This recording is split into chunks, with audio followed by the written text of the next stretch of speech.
अस्सलाम वालेकुम। ये भाईजान 10 मुरब्बे रकबा है और ये एक ही ख़ानदान का रकबा है टोटल। तकरीबन ये देखें, इसकी काश देखें माशाल्लाह, फसल और बन्ना खाला, और इसमें कीकर के बहुत ज़्यादा दरख्त लगे हुए हैं। ये रकबा है जी, ये देखें। और ये देखें जी माशाल्लाह, ये पीछे ये रकबे के ना बैक साइड आपको दिखा रहा हूँ। बैक साइड पे देखें ये दरख्त कितने लगे हुए हैं। ये सारे कीकर लगा हुआ है जो वहाँ पे, और कीकर का अच्छा दरख्त है। और ये देखें इस टाइम ये गंदम खड़ी थी जब ये वीडियो बनाई गई है।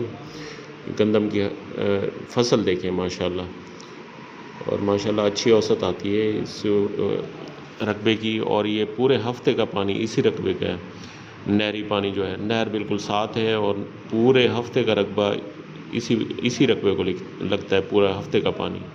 ठीक है भैया, अस्सलाम वालेकुम।